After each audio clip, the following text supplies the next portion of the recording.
That's right. The balance here, the moment's near, your voice is loud, it's crystal clear. Kiwi dreams and hopes collide. Choose the ones who'll stand with pride.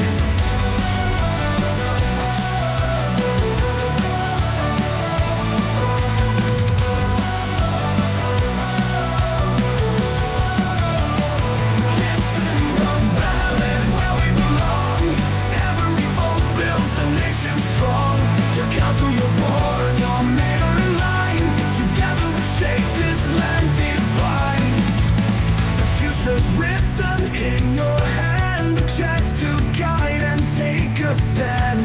Community rising, hearts aligned. And together we shape this land divine.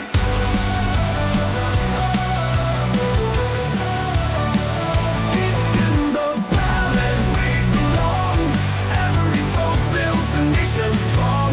Your council, your board, your mayor in line. Together we shape this land divine. The future in your hand, a chance to guide and take a stand. Community rising, hearts aligned. In this moment, powers redefined. It's in the ballot where we belong. Every vote builds a nation strong. Your council, your board, your mayor in line. Together we shape this land divine. It's in the ballot where we belong. Every vote builds a nation strong. Your council, your board, your mayor in line. Together we shape this land divine.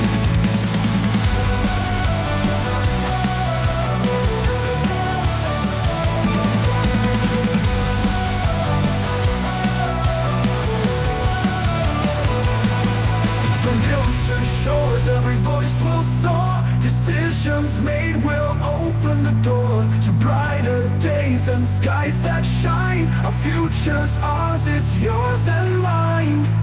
It's in the ballot. It's in the ballot. It's in the ballot.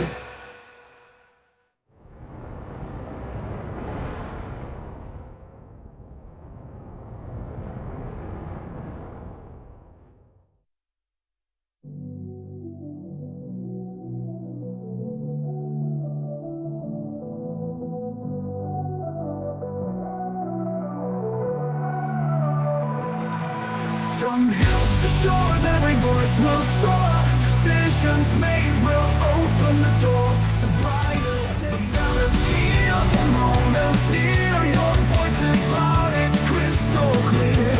Kiwi dreams and hopes collide. Choose the ones who'll stand with pride.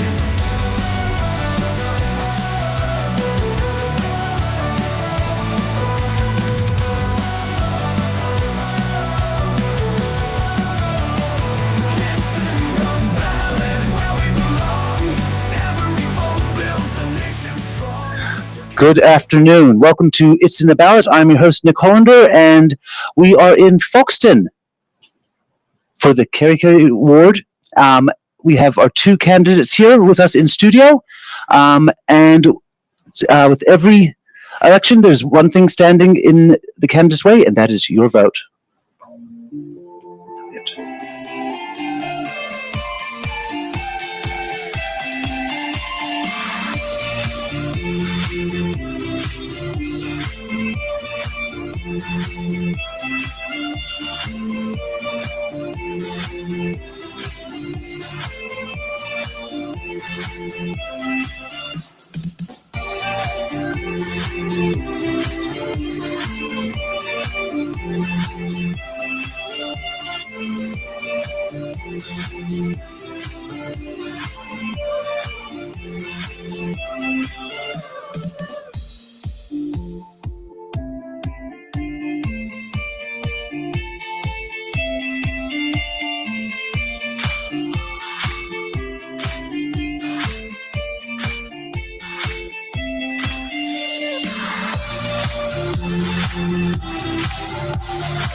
Welcome back. All right, we're going to start off our first part of the show with our opening statements, and we will start with Nola. Thank you. My name, for those of you who don't know me, is Nola Fox. I am one of the current members of the Te Awahou Foxton Community Board, having been elected in 2022. I am now stepping down from that position, and I wish to ask for your support to serve you as a Kere Kere Ward councillor. I come from a very strong background in governance for not-for-profits, as well as financial management, business analyst, and just general people skills in getting people to work together. I'm a huge proactive communicator. I believe in communicating actively so that people understand what's actually going on. So today I'm asking for you to consider putting the tick in the box for me. Thank you. Thank you, Nola. Brett. Kara, I'm Brett Russell. I'm a proven no-nonsense business leader and change agent. I live in Foxton Beach. I was elected to the Te Awahou Foxton Community Board in 2022. I also chair the Manawatu Estuary Management Team. In these elections, I'm standing for council and also for the community board. I want you to be involved and excited about Foxton, Foxton Beach, and the Horowhenua district as a whole. Opportunities and challenges abound. My vision is for a thriving community that exceeds your expectations, a community where you are listened to, where your contribution is valued, a community where stuff gets done through great leadership. I get stuff done. That's why I want to be your councillor and or your community board member. Efficient operating of council's core business, debt reduction, rating level concerns, economic resilience, environmental issues, and effective use of the Foxton Beach Endowment Fund are my top priorities. Please vote for me. Martini, Mamano, Karapa Te Whai. By joining together, we will succeed. Ngā mihi, thank you. Thank you very much. All right, we'll start with our first round of questions in which the candidates have 1 minute to answer the question. We have 28 boxes, virtual, and they each take turns choosing a box and answering the question inside. They each should have a 2-button cards. Nope. Relevant is the both answering. That's correct. All right. Please ignore that. Training kicked in too hard. All right. So we're going to start off with Brett. Choose a box. Please, may I have box B? Yes. Sorry. Number one. Number one. Question O for Oscar.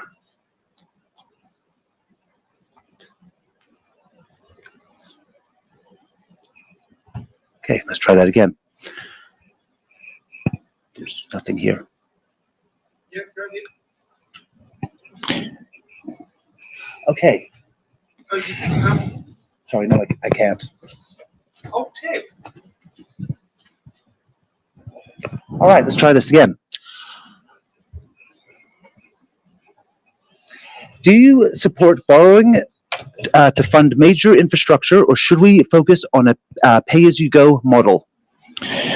Well, I think that debt is used to pay for expensive infrastructure for items which will serve our growing community, but I'm conscious too that debt in Horowhenua community district has increased to $174 million for the period ending 30 June of this year, and 197% of operating income, and that's within the 250% limit.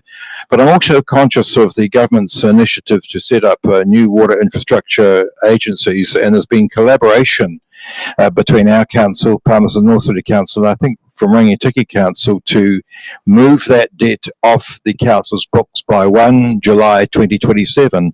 So that's going to ensure that the council's debt situation changes markedly. But I think that debt has been used for infrastructure and it's been troublesome. Thank you. Thank you, Brett. Nola. Well, basically, we are much too small a council to do pay-as-you-go. Previous council decisions have actually resulted in high debt levels. And as my colleague said, on the 1st of July 2027, the joint water services goes into effect, and a lot of the debt that has now showing currently on our books moves away from that. So that's the question going forward to the new council, which I'd like to help be one of those decision makers, to actually keep other infrastructure costs as low as possible, to be doing the work that's needed to be done where it's needed in a cost-effective way to keep rates down. So it's really important to understand that the borrowing levels we currently got should not be happening after the 2027 year. Thank you, Noah. All right, so we'll get off to our second round of questions. And Noah, you're up. Number 1 to 28. Number 9. Number 9. All right. Question D for Delta. How willing are you to work with local hapu and iwi at a councillor level? I would like to say that at the moment I've worked extensively with local hapu and iwi, not just as Te Awahou Foxton Community Board, but my 30 years in Play Centre and lots of other not-for-profit organisations. I currently work with hapu and iwi on the Foxton War Memorial Hall Committee, the Manawatu Estuary Trust Management Team meetings, with Wildlife Foxton Trust, and just generally they're part of the community and a really important part that we should be getting the value from. Sorry. Trying to mute it so I can keep going. No, I'm finished. That was that. You'll have to Yes, edit that. yes. That was convenient, sorry. Okay, Brett. Well, I think we're richly blessed by the talent of iwi and hapu in our community, and it's been my privilege and pleasure to work closely with iwi and hapu, particularly on environmental issues. The Manawatu Estuary Management Team looking to do a 10-year plan for the Manawatu Estuary, and also now working through that onto the Folkestone Beach Coastal Reserves, AWA. I'm also on Survey River Trust, and I'm very keen to see that work progress to link the loop here in Foxton, if possible, back to join the Manawatu River to get the velocity and volume of water flow through, and just see steps taken to improve water quality, because a lot of kai and other important activities go on in the water, recreational, food source, etc. So I think it's really, I have a good relationship with many different members of iwi and hapu in our community, and I look forward to that continuing immensely. Ngā mihi. Thank you for that. All right, and Brett, you can start this one. Can I do number 2, please? Yes, you can. Question F for Foxtrot. What factors currently support community gardens in your area, and what actions could be taken to improve or create new ones? Me? Yep. Well, I think I'm aware that there is one community garden which is close by to where the Budget Advisory Services operates, and that's active throughout the year. I think that we need to be mindful of the different seasons that affect community gardens, and also make sure that the size of garden suits the needs of our community. I think I'm big on recycling as well, so community suppliers such as our local supermarket and restaurants would be great if they can complement the community garden through recycling of any unused food that is suited for human consumption. And I am aware that there are initiatives underway to take a strategic view on that sort of activity, and I support those and make sure that they're customizable to meet our community needs. Thank you. Thank you, Brett. Nora. Basically, my understanding today, there's actually 3 community gardens, 2 in Foxton and 1 at Foxton Beach, but I'm also told there's actually a couple at the schools. So they are actively supported by either volunteers or an organisation. So when we actually look at the questions, the support there is split between some groups who have good support to help their volunteers and others who are just totally volunteer driven and as a result don't always get the attention they need until somebody in the community comes along. We have an amazing number of food resilience groups, Te Awahou Kai, Glinda Lake and Te Whare Kai, I think is the other one. So the bottom line is they need funding, they need support, they are working really hard, and the more we can collaboratively work together to support them, we can ensure that all our families in Foxton and Foxton Beach and the Kere Kere ward actually would say. Good answers. All right, Nora, your turn. Oh, 3. For you, we can do that. Question H for hotel. How accessible is the current community board, and what steps would you take to improve its accessibility if needed? Now, I think this is a hangover from our last show. Also, a hangover from Helen doing questions. All right. Because when she said, the community board, you don't change the wards, and it was like, no, it's the other way round. Okay, so let's do that again. Next question.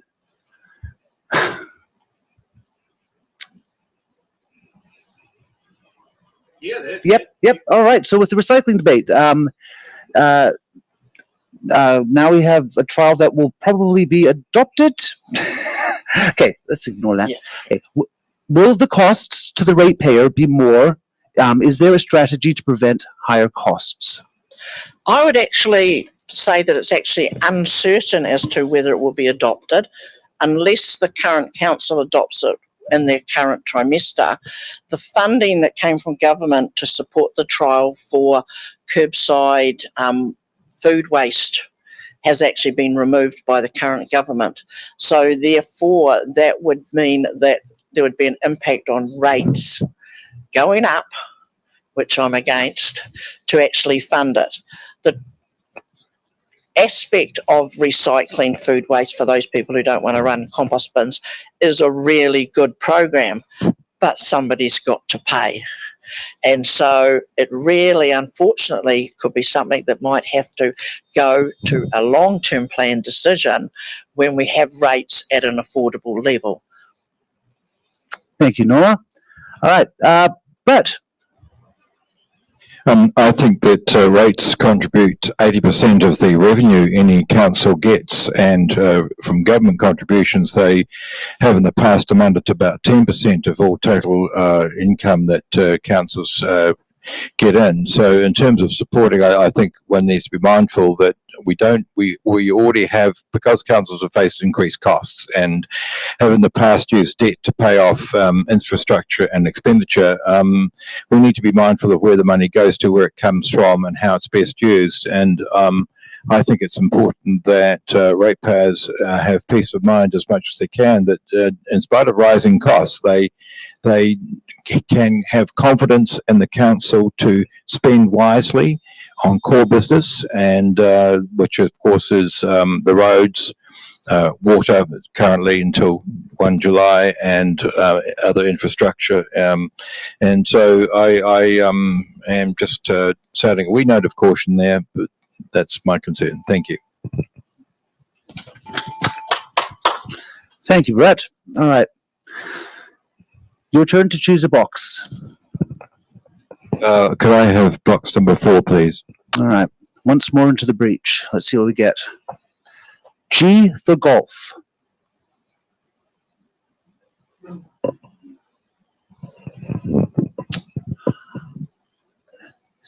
Shall I? This is a council. Yes. Yes. Anyway, Yeah. so it's not completely Yeah. overflow. All right. Just checking myself. These things happen. All right. keep calm and carry on. What would your role entail in overseeing the planning, regulation, and implementation of traffic, parking, signage, and related policy changes, including community consultation processes? Oh, me first? Yes. Why Well, not? to me, that sums up the key role of what a councillor is. They are the governance side, so they are doing the policy setting. They are accepting council reports, asking the correct questions in which you can actually, hopefully, we get the answers we need. We have to ask the right questions to make sure we're getting all the information we need. And as a result, part of that includes community consultation. There is legislative levels of which the CE of Horowhenua District Council is required to consult at. So therefore, if it's not a high enough level, then the consultation is minimal. So again, that community voice, having your councillors being approachable out in your community, so making sure that you know what's going on, that you don't miss the opportunities to make sure your voice is heard. Thank you. Thank you, Noah. Brett.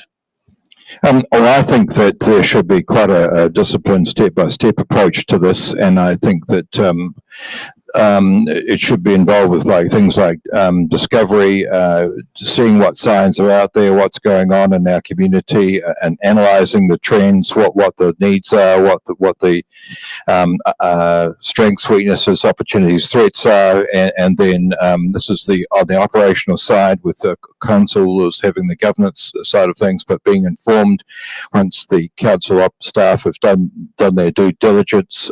Once you've done the discovery analysis, then council staff will look at configuring a solution that they can recommend to council, and once that's discussed and agreed to by council, then there'll be an implementation phase. But throughout the process, I think it's important that the council go through that step by step of communicating with our community on each step and what it means for the community and the expected outcomes. Thank you.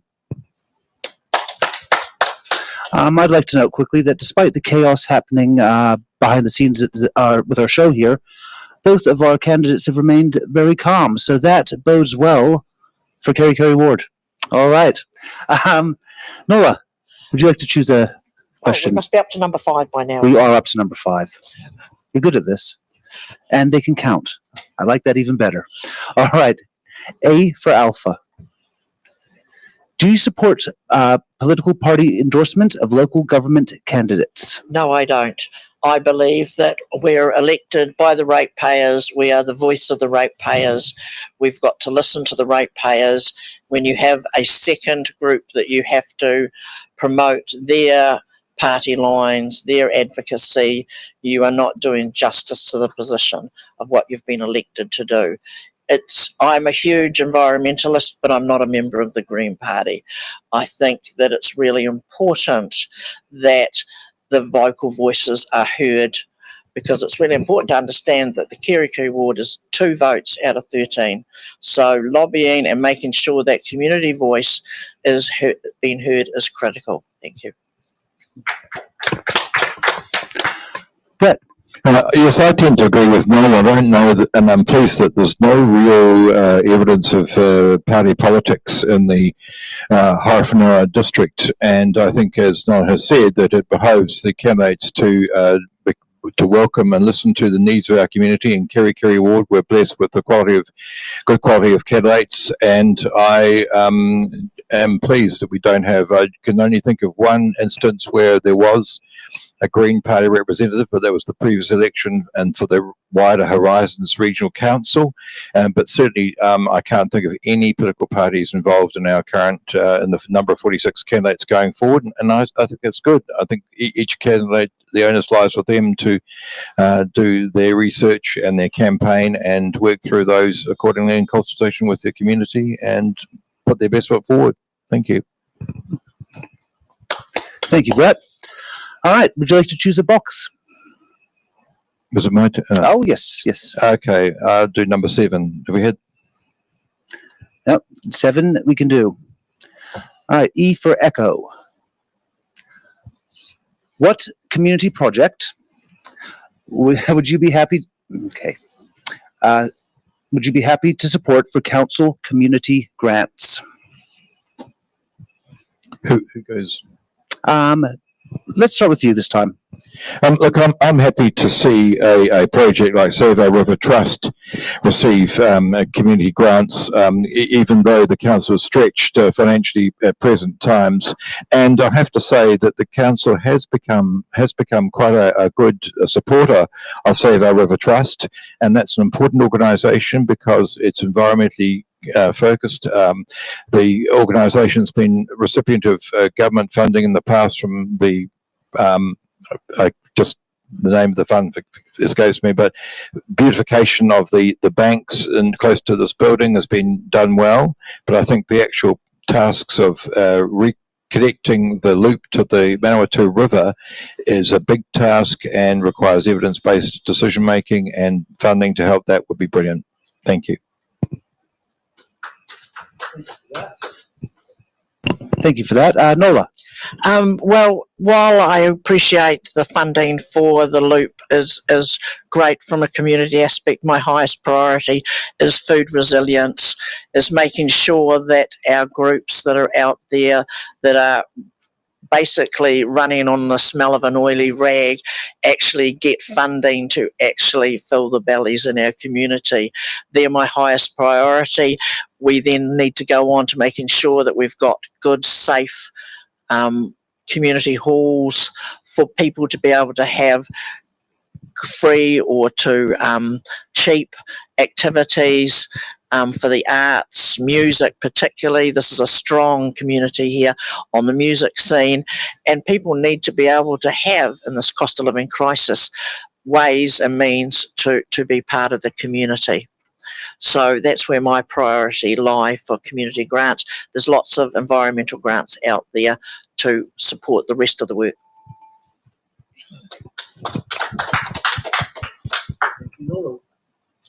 Thank you, Nola. Would you like to choose a box? I think we missed number 6. So We have number did. 6. Oh, and Sharp as well. God, Foxton is really lucky, potentially. All right. Okay, we have P for Panama. What role should council play in protecting natural areas and biodiversity while still supporting economic growth? Well, I'll start with a well-known slogan, there's no planet B. So while we want some economic growth, that's not necessarily the core business of a council. Protecting our natural areas and the biodiversity is really important for mental well-being, the environment itself. There will be no economic growth if we've actually not got a good protected environment. Who's going to come to a polluted town? A classic example for the wide outside of Kere Kere ward is our poor lake Horowhenua. We have here at Foxton a reasonably still polluted loop. So therefore, how do we have economic growth while we've still got that happening? So first you have to protect the natural areas, then economic growth will come. Thank you. Brett. Yes, I think protecting our environment and enhancing our environment are vital in terms of quality of life here to be enjoyed at Foxton Beach. We actually suffer because we get all the rubbish that goes into the Manawatu River upstream. We've got the people who live in Palmerston North who are looking to change the way how they treat their water, wastewater, that sort of thing, and stormwater. But we've got other industries, farming to a point, the local brewery, etc., who are putting rubbish into our water, where there's a lot of concern over E. coli issues right down through when it out to the estuary, where we've got flora, fauna, bird life, etc., that would benefit better from higher quality water, and our beach gets polluted, and it's a notice of that is hard to come by sometimes. So environment first and then quality of life, that will be better for people and people in our community. Thank you. Thank you very much. Brett, would you like to choose a box? Have we heard number 8? Not yet. Number 8, please. Q for Quebec. How will you ensure rural communities get fair investment compared to urban areas? And Brett. Oh, well, I think it's important that rural areas are welcome in terms of how they're rated. That kind of thing is an important way to distinguish how they're treated from urban communities. I'm not up to speed with the technicalities of that, but I think that we are blessed by having a high quality farming sector, and in Horowhenua we produce 1/3 of the horticulture our country needs. But I'm mindful of the environmental impact that does have in places like Horowhenua, and I think that move towards organic ways of doing things should be encouraged. And I'm conscious our central government has pulled back a bit, unfortunately, from environmental issues, and I would like to encourage them to review and to think more kindly towards our environment, because, as Nola said, this is the only place we've got. It could be better. Thank you. Well said. Nola. That's an interesting debate on the fact that we are in the Horowhenua a really urban and rural mix. So having square pegs into round holes or vice versa, it doesn't work. The boom mowing issue is a classic one for that. What is needed in live-in is different from what's needed in rural areas or the beach communities. Secondly, so when we're looking at fair investment, we actually have to not just look at operating costs like boom mowing, but last year I was at a solar plan public meeting for the solar farm going out at Motuiti and Wall Roads. And the residents there are talking about, even today, they have telecom issues and power outage issues. So while those are not directly council, it shows you that as communities outside of the urban area, there hasn't been enough investment. If we look at the roads outside of the urban area, they're narrower than actually what is now the new NZTA requirements. So that needs investment. So it is a balancing act, but it is important that those people get their voices heard to make sure that everybody's got safe roads. But also, if they're not getting rubbish collection, they shouldn't be paying for rubbish collection. And unfortunately, the ones who are getting rubbish collection and not paying for it in their rates, they'll need to have to start paying or not have the rubbish collection. Mm-hmm. There's a huge amount of debate that goes on at the council tables, and I invite people to look at it. It's really interesting. Thank you very much. All right. Next question, Nola. Well, I had 9 before, so we have number 10, please. Quite right. All right. B for Bravo. How would you stand up for your community interests if it differs from your own position?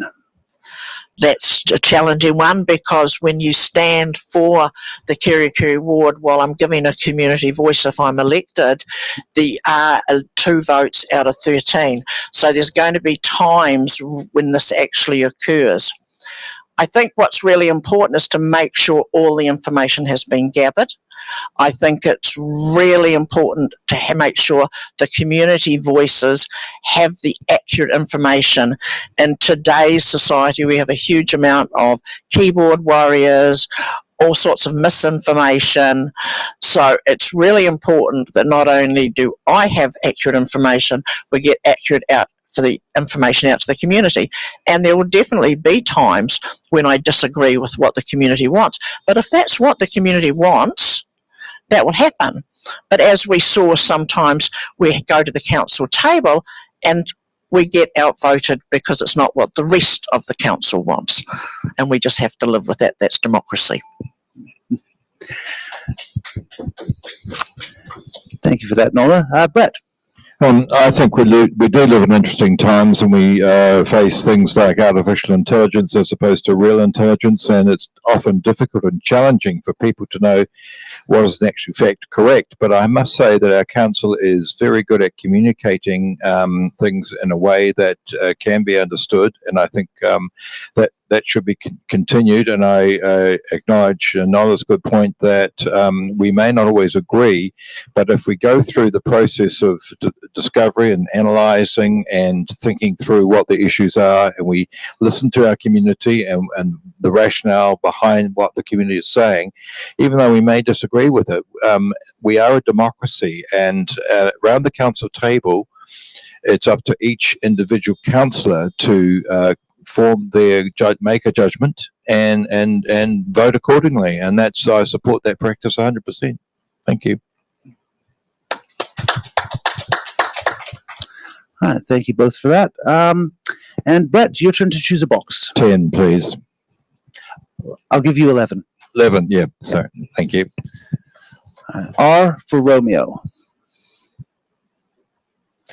How will you hold council organizations like water services accountable for performance and spending? And Brett, would you like to start?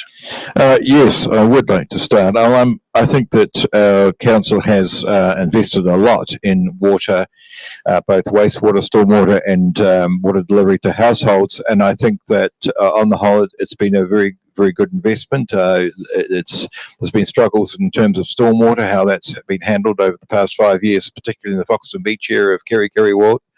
But that's making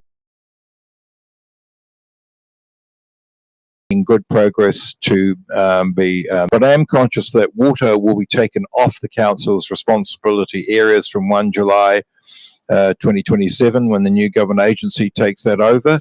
So it will be up to that broader community engagement with Palmerston North City Council and Rangitikei Council and Horowhenua District Council working to push that onto that new agency and have greater input through the council collaboration.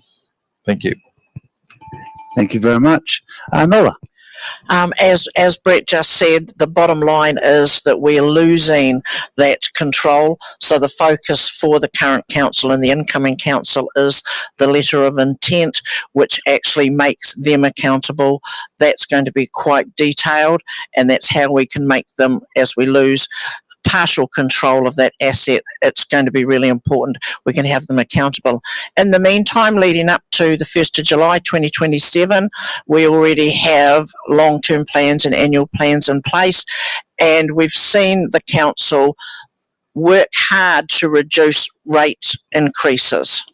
The incoming council will be going straight into their annual planning, and that will be an opportunity for us to actually again look at that planned expenditure and to whether we actually need to be spending that money. How important or how at risk is it if we don't do the work in order to keep the rates down until we do that transfer? Thank you. Thank you very much. All right, and Nola, your turn to choose a box. Number 12. You are good at this. All right. S for Sierra. How will you ensure Horowhenua is prepared for climate change impacts like flooding and coastal erosion? And would you like to start? I will be lobbying to put back up what was a $200,000 fund that was reduced down and to slowly increase it every year. We need to be allowing for things like the tornadoes that we're hitting in Levin, because we don't know if one's going to hit at Foxton or Foxton Beach. We can't keep some of the people currently in council think there's no such thing as climate change. We need to prepare for it. We've got to plan for it, but we've also got to have money for it. And that means a non-touchable fund sitting there earning interest. I went to a meeting just after Gabriel and learnt that if we had been 10 kilometres west, we would have been the Hawke's Bay and Tairāwhiti, because that's all it was for the Horowhenua Hills. Thank you. Thank you. Brett. I'm blessed to be part of the Manawa Terrestrial Management team and chair that. And our next piece of work is the Foxton Beach Coastal Reserves Plan. I think it's important that we acknowledge the importance of the dunes to safeguard us against tsunami and those sorts of things. But I think we need to be mindful of nature is dynamic. We can call it climate change or nature or whatever, but we are at risk, certainly increasingly, of tornadoes hitting Levin, of earthquakes, and tsunami and the like. So we just have to be on guard and make sure we have in place the systems that can communicate effectively through emergency phone links to mobile phones, etc., and then follow through on wrap-up services to safeguard our community through maraes and other places where people can feel welcome and safe and sheltered. Thank you. And Brett, would you like to choose a box? Number 13, please. T for Tango. How would you balance long-term asset renewal, for example, pipes, roads, water, with keeping rates manageable? And Brett.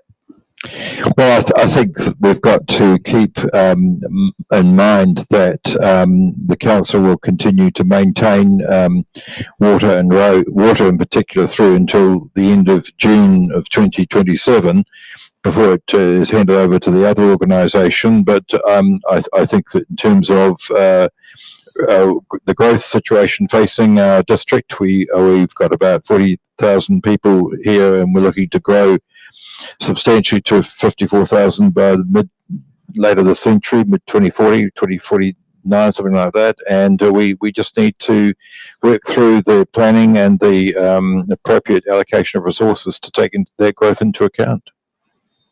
The new highway will certainly the OTNL will certainly add to that, plus visitors. Thank you. Yes, it will. And Nola. Well, as Brett said, once we lose the water assets, and that is the three types of water assets, stormwater, wastewater, and drinking water, goes in 2027, we're actually looking at the roads, which we work with funding from Waka Kotahi, and balancing that with what's needed. So getting down to the nitty-gritty, we're really actually starting to talk about our libraries, our halls, our parks, making sure the infrastructure in our parks for our kids can play good, safe sports, that it's safe to walk in the streets because of lighting, our footpaths are all created and nice and smooth, not just for walking, but for motorised scooters for our ageing population. So all of that comes at a cost for their rates. So it's really important to manage that as to what's an essential core service. Thank you. Thank you, Nora. And would you like to choose a box? 14, are we up to? Yep. Right. All right. Just for a bit of change, X for X-ray. Okay, as a councillor, how would you work collaboratively with your fellow councillors to deliver on your promises? And now let's start. I'm not sure I've made any promises apart from being the voice of Foxton and Foxton Beach and the Kere Kere ward to actually make sure their opinions are heard, what their concerns are, because that is my role, is to get them on board with what they want to happen for their area. What their concerns are, the top priorities are, is what needs to happen. At the same time, that does have to be balanced with the whole of the Horowhenua. So to me, it's about building relationships, listening, and asking the right questions to make sure we get the right information so we can all be on the same page. Thank you. And Brett.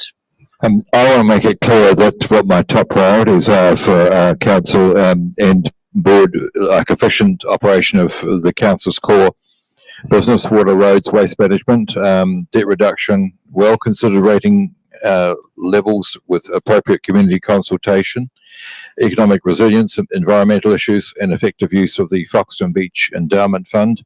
What I'd do is to make sure that people are aware of what I'm talking about and listen to not just on those key priority issues, but also on what they're telling me they see as big issues, big problems for our community. Often I like it. One person said to me, "What are you doing to beautify Foxton Beach?" I said, "What do you mean beautify? We've got the Sunset Walkway." And I said, "It's great when people come up with problems, but also if they can have some solutions or ideas of what they'd like to see done to resolve the problem, that would be helpful too." So any contributions from ratepayers and residents would be greatly appreciated along those lines. Thank you. Thank you, Brett. All right, would you like to choose a box? 15, please. Okay, Have we had 14 years? we have Yep. Thank you. L for Lima. What is your plan to address Horowhenua's aging water and stormwater infrastructure? And Brett, start. Well, I'm pleased to say that progress is being made in water, in terms of stormwater at Foxton Beach. But I think that we need to be mindful that in terms of current household water supply, we can only sustain enough water at the beach. My understanding is for up to 1,000 people. So, and we have a high water table at Foxton Beach, so it's not an easy area to manage, but we need to acknowledge that additional households and people coming in to live at the beach will need to have appropriate infrastructure put in place. And I'm not quite sure what the shape of that's going to look like, but I am conscious that for council, as we've talked about in response to other questions, that issue will be handed over to the water agency from 1 July 2027. Thank you. Thank you, Brett. Nola.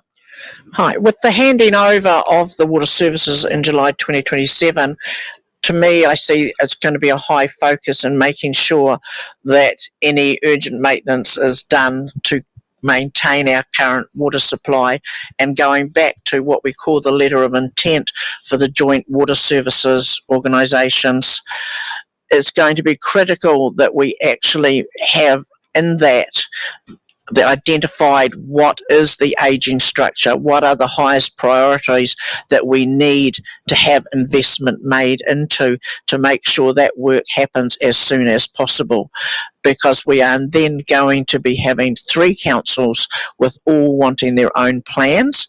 Supposedly they are all at different times, so we just got to see what happens, but also lobby to make sure that our councillors going forward get what we need in our plan.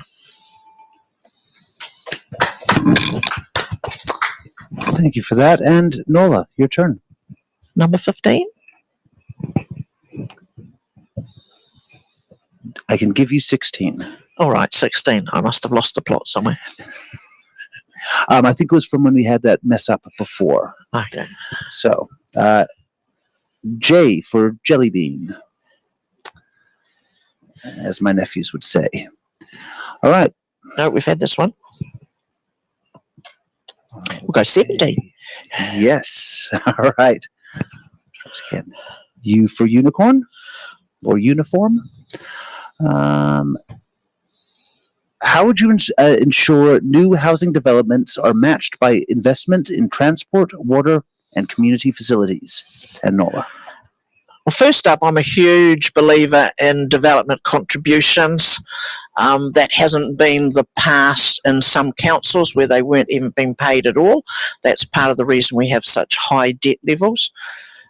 To me, you've got to match in the community facilities and have the development contributions paying for transport and water, because it's the community facilities that are needed to give a well-being, mental health, and just generally livability if you're going to start adding housing development after housing development.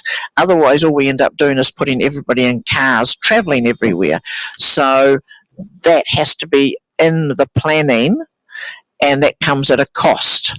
So that cost has to go into development contributions and will be also partly repaid back from rates. Thank you, Nola. Brett. Yes, I share the putting the onus on the developer who, and we've had two developers pretty active in our community of late, particularly in Levin. I think that the way that the developments are managed and structured, they need to be in keeping with community aspirations and needs. I think there's a real danger of too much infill housing with high housing and not necessarily having the lifestyle sections and houses that people have become used to. But I think that the council is aware of what it needs to do to put in place the parameters for those to occur. I think that the development contributions should include things for roading and for other facilities. I think we need to be mindful of what public transport we need to offset too much use of private vehicles, because children need to go to school, people need to go to work, and more work needs to be done in those sorts of areas. Thank you. Thank you, Brett. And would you like to choose a box? 17, please. That we can do. All right, 17. Let's see if the question has not been done yet. I for India, or indigo, influenza. How can the community... All right. No, how can the community board... No. Councillors. It works with councillors, yeah. All right, so how can the council contribute to civil defense and emergency management in our area? And Brett, start.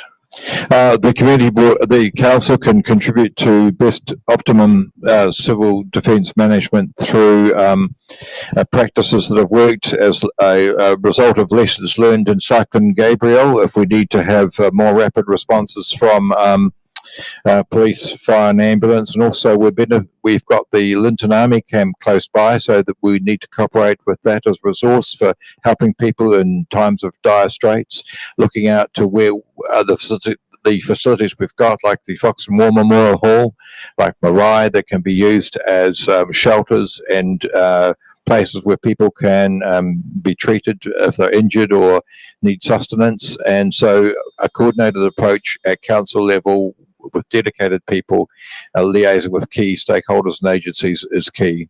Thank you. Thank you, Brett. Nola. My understanding is the council has a civil defence manager, and they work closely with all of the groups to coordinate in emergencies. It's also my understanding, and talking recently with Community Patrol, that this is possibly going to be collaborated even a lot closer going forward in the future. So council really needs to make sure it's got its communications up, but also that communication is known to people. Only a certain percentage are digitally connected in our community, so therefore things like Atino, Facebook, they're not the only thing. We actually need to make sure people have written instructions in their homes to know what to do in emergencies, because we don't know where the emergency is going to be. We don't know if it's going to be an earthquake, a tornado or a tsunami, which is why it's important that we need to have a variety of strategies in place. Thank you, Nora. All right, would you like to choose a box? Ooh, we're up to 18 or 19? 18. 18. 18. Z for zebra. What do you think makes it harder or easier for Tamariki to get to school across the Horowhenua? Well, definitely let's deal with harder first. Foxton itself is cut in half by a state highway. If we look at Levin, it's cut in half by a railway line, and for those who are going to eventually be in Taraika, they'll also be cut by State Highway 1. So getting safe passage is going to look at us finding out and working collaboratively together with everybody your ideas. I've even had suggestions of roundabouts to slow the traffic down into the middle of Foxton. People who oppose that will say, well, that will slow the traffic, but it also backs up the traffic. So there's a huge conversation got to happen with Waka Kotahi for our state highway, because it does split our community in half, and the Horowhenua is split in half. Easier? I do not believe it's any way of making it easier unless we either put lights in. Thank you, Nola. Brett. Yes, I think that greater attention needs to be drawn to the State Highway 1 going through Kere Kere ward. And I like the idea of maybe the roundabout situation, because that keeps things flowing and maybe slows the traffic down in such a way that pedestrians, including young children, tamariki, can make their way safely across from one side to the other. But I think all options should be explored, and I think that we need to think carefully about roading infrastructure, rail infrastructure, and how that can act as a barrier to people who want to go from site A to B, and it needs due to consideration. Thank you. One more question. I've got my eye on the time. All right. And sorry, I just lost my flow. Nola. Oh, no, I think it's Brett's turn. Number 20, please. Thank you. As I said, I lost my flow. That's okay. All right. N for Nancy.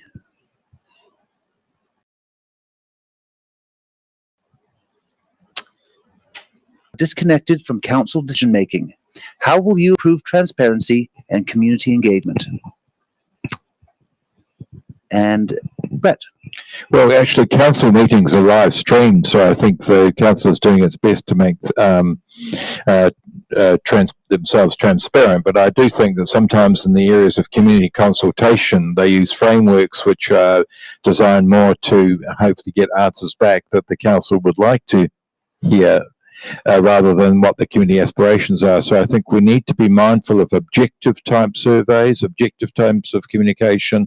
But by and large, I think I have to say, I acknowledge council does a pretty good job of communicating. You have that app, Anteno, that people can use if they've got concerns or want to keep up to date regular communication from council, and I would encourage people to look at that. It's readily available. It's at no cost to anyone who has a smartphone, and also keep an eye on the website and Facebook pages. Social media are good ways of keeping in touch and learning about issues and making your views known. Thank you. Thank you, Brett. Nola. With a large portion of our community in the Kere Kere ward are not actually digitally connected, and I believe the same sort of numbers are around the greater and the Horowhenua. To me, using community connection and the print ways of communicating is a chance that the council could use to continue to increase in a proactive way, not a reactive way, of what is coming up. Because at the moment we get a lot of communication of what meetings are coming up, but we don't actually have a lot of communication of what decisions were made, why those decisions were made in that way. Because when people know what's going on, they might not like it, but they can live with it. So I'm really big on proactive communication so people can be involved. Thank you. All right. That brings us to the end of our first part of the show. We'll be back in 10 minutes. Oh yeah, well, let's do that now. So here's our producer Sam. Sure, yeah. So I thought I might do this a bit differently tonight, since I'm on the producer desk at the moment. So if you'd like to sit down there and support us for It's in the Ballot, we're an independent non-profit organisation that goes on small dollar donations. If you'd like to sit there and help support, you can head to our Eventbrite page, and I'm on the website right now. You can click on Get Ticket, and once this loads up, use the option of donation, so koha without a mission, that if you want to donate to the project, you can do it this way. You can also get on there and you can buy some of our merchandise as well. You can also head to our It's in the Ballot website here, which also has our details to our bank account number. And if you want to, you can also head to our Give a Little page, which has got the details of here. You can see there's a picture of myself and Nick at the Kere Kere Hamilton by-election show. Back to you, Nick. All right. Thank you, Sam. All right. So we'll be back in 10 minutes with hard-hitting questions. Hey? Oh, are we finished? No. You know, 10 minutes. yeah, we have a 10-minute break, I think. All right. So we have a 10-minute break, and then we come back.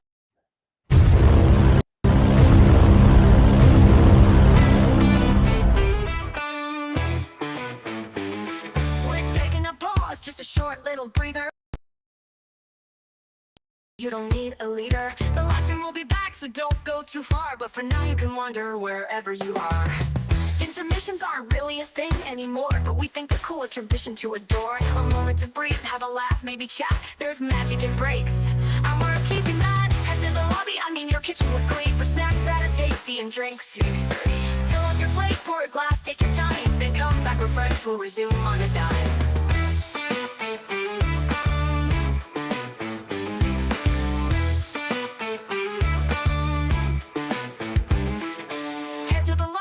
Your kitchen with glee, for snacks that are tasty and drinks. Maybe 3.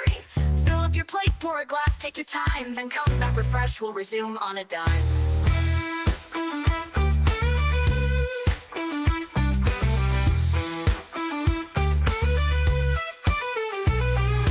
Into the lobby, I mean your kitchen with glee, for snacks that are tasty and drinks. Maybe 3. Fill up your plate, pour a glass, take your time, then come back refreshed. We'll resume on a dime. I mean your kitchen with glee, for snacks that are tasty and drinks. Fill up your plate, pour a glass, take your time, then come back refreshed. We'll resume on a dime.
little breather to stretch out your legs. You don't need a leader. The live stream will be back, so don't go too far. But for now, you can wander wherever you are.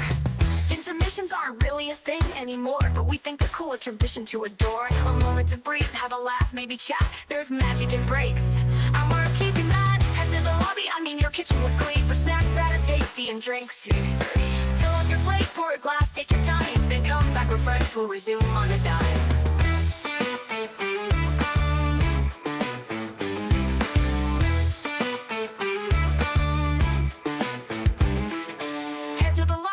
Your kitchen with glee, for snacks that are tasty and drinks. Maybe 3. Fill up your plate, pour a glass, take your time, then come back refreshed. We'll resume on a dime.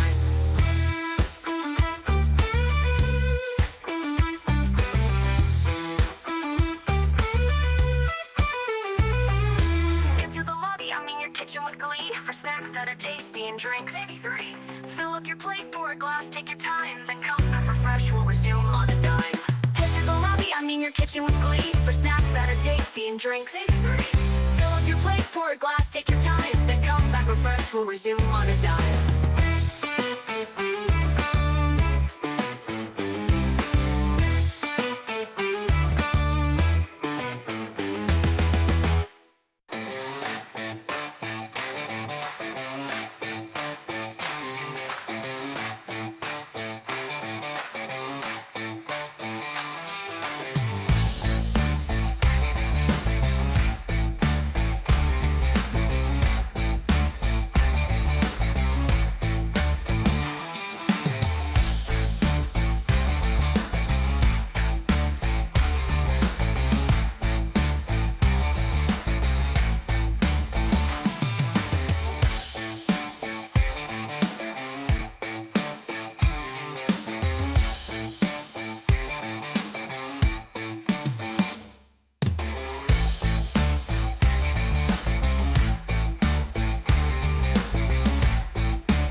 just a short little breather to stretch out your legs. You don't need a leader. The live stream will be back, so don't go too far. But for now, you can wander wherever you are.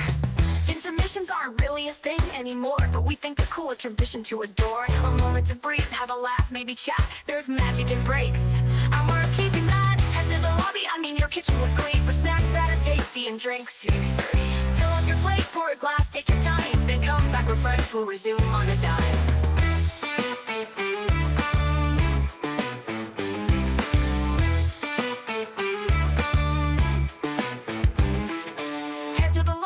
Your kitchen with glee, for snacks that are tasty and drinks. Maybe 3. Fill up your plate, pour a glass, take your time, then come back refreshed, we'll resume on a dime.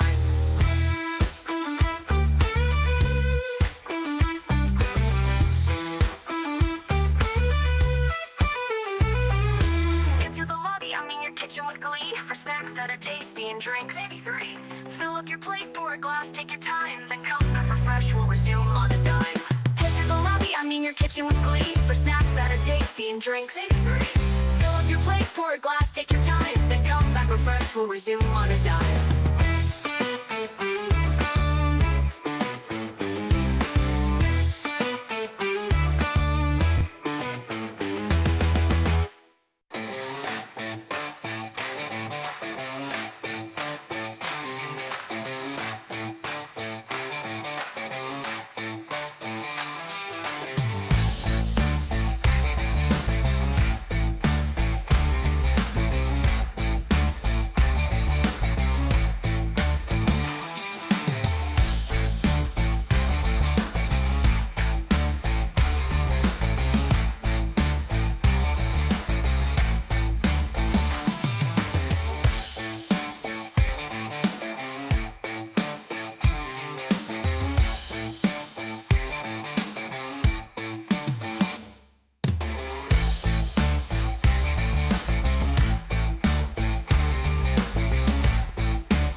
shit, don't panic, but it's almost time to get back to the show. The candidates have stretched their legs, been partying, taking a break. Cause there's still hard-hitting questions, closing statements and stuff you wanna know. So grab those snacks for their answers and prep for decisions you need to make. Oh, oh, oh, oh, oh, oh, oh, oh. The candidates have stretched their leg. The candidates have stretched their legs, been partying, taking a break. Oh, oh, oh, oh, oh, oh, oh. There's still hard-hitting questions, closing statements and stuff you wanna know. So grab the snack you wanna know. So grab those snacks, hear the answers and prep for decisions you need to make. Oh, oh, oh, oh, oh, oh, oh, oh.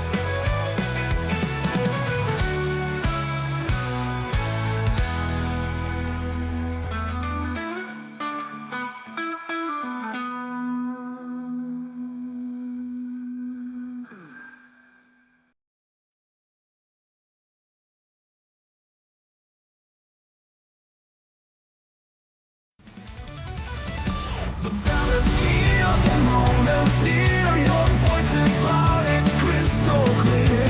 Kiwi dreams and hopes collide. Choose the ones who'll stand with pride.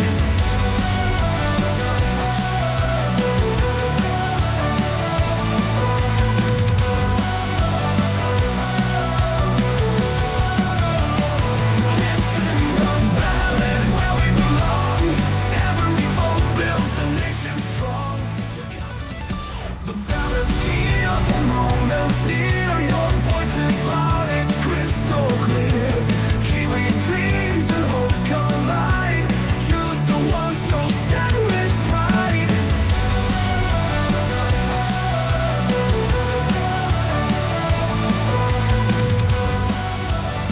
The ballot's here, the moment's near. Your voice is loud, it's crystal clear. Kiwi dreams and hopes collide. Choose the ones who'll stand with pride.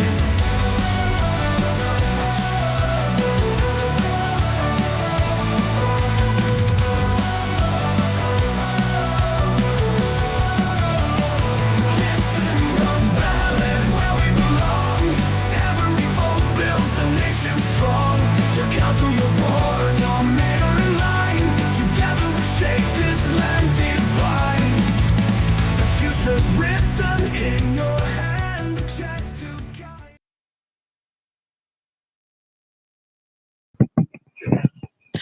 Welcome back. And we are up to our hard-hitting questions.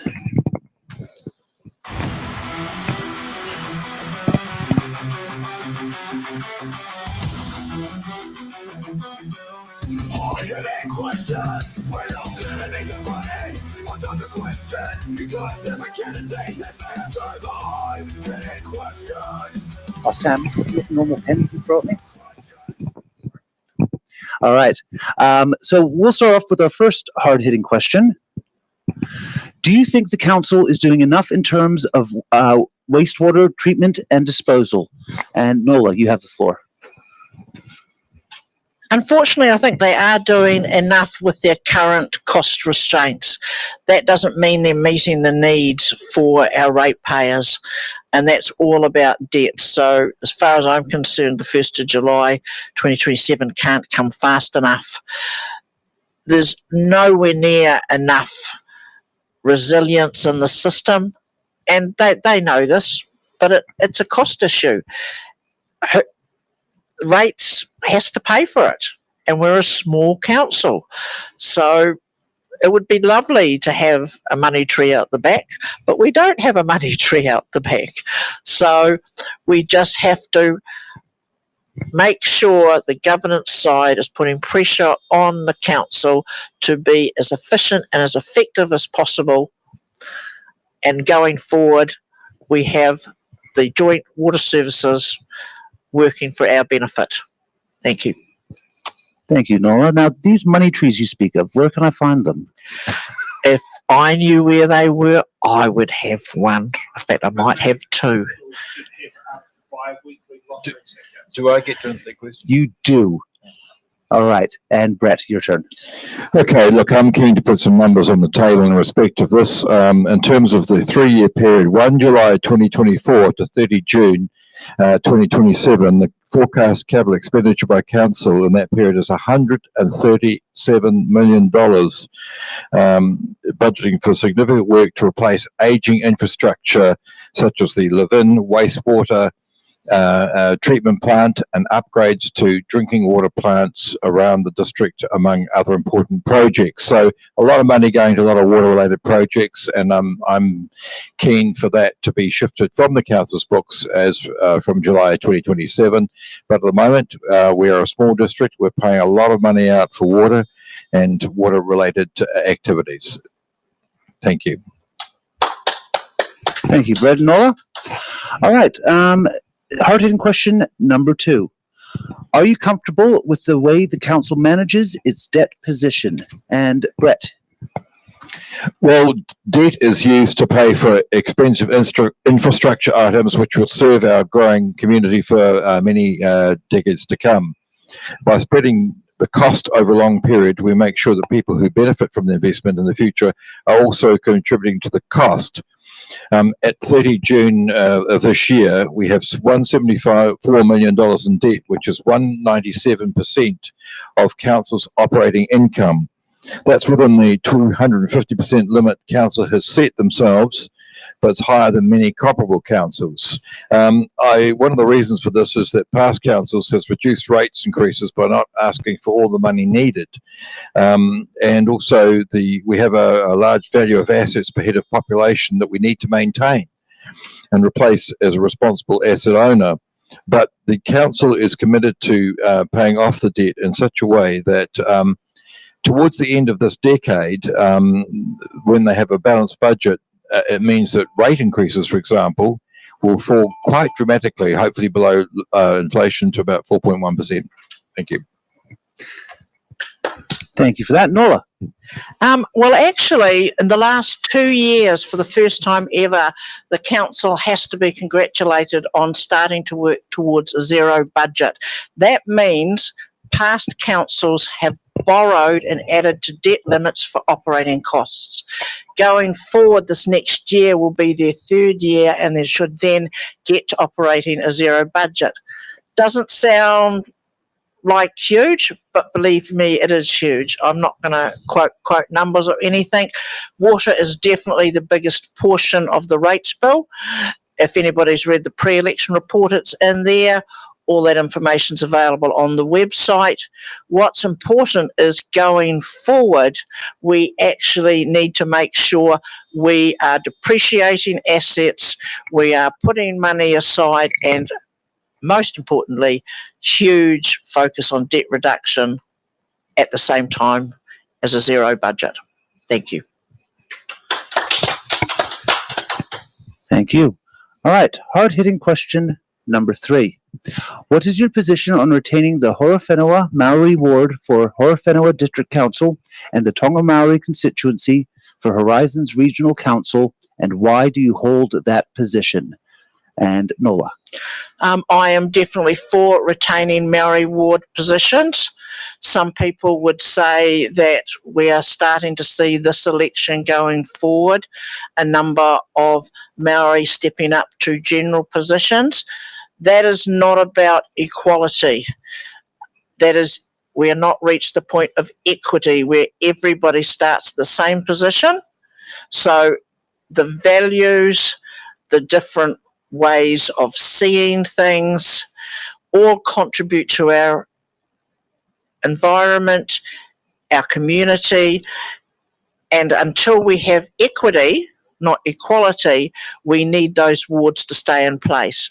I would like to think that that will happen next election or the election after, but we have to keep those wards in place. Please vote to keep the wards. Thank you. Brett, your turn. I concur 100% with Nola. Decide together, thrive together. I'm very much in favour of voting to keep Maori wards. Maori wards work like Maori seats in Parliament. Maori roll voters elect Maori ward councillors, and general roll voters elect general ward councillors. Maori wards bring communities together so councils can make better long-term decisions that benefit us all. So please vote to keep Maori wards at this election. Ngā mihi. Thank you. Thank you very much. All right. Each candidate will have now 1 minute to give their closing statements, and we will start with Nola. Oh, I was looking to wait to see myself in the screen. There we go. So, again, my name is Nola Fox. I'm the only woman standing for the Kere Kere ward. I believe I bring just my years on Te Awahou Foxton Community Board, but the last 3 years you'll have seen me in the community, if not before that I bring sound decision-making, financial acumen, business analyst, time management, and community voice. I would really like your vote. And if you can't decide to vote for me, please still get out and vote. Thank you very much for your time today. Bye. Thank you, Nola. Brett? Hi there, my name is Brett Russell and I live in Foxton Beach in the Kere Kere ward. I was elected to the Te Awahou Foxton Community Board in 2022 and am standing both for the board and the Horowhenua District Council in our local body elections. Why do I believe I'm right for the role? Being an elected member requires empathy, strong advocacy, and the ability to weigh complex decisions.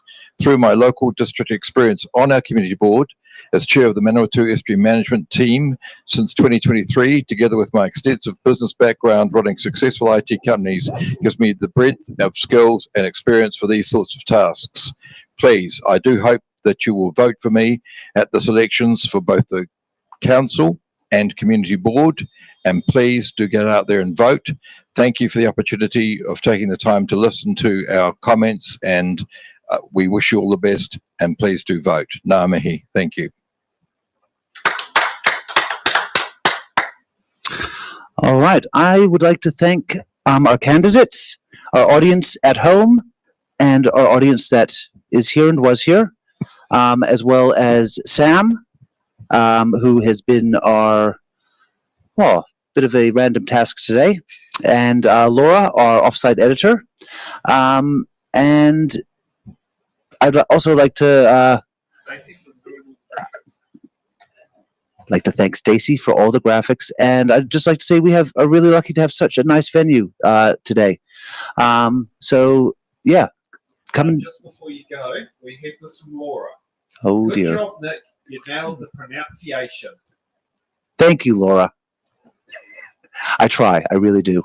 All right. We'll see you back here at 7 o'clock for the Horowhenua Maori Ward. Good night.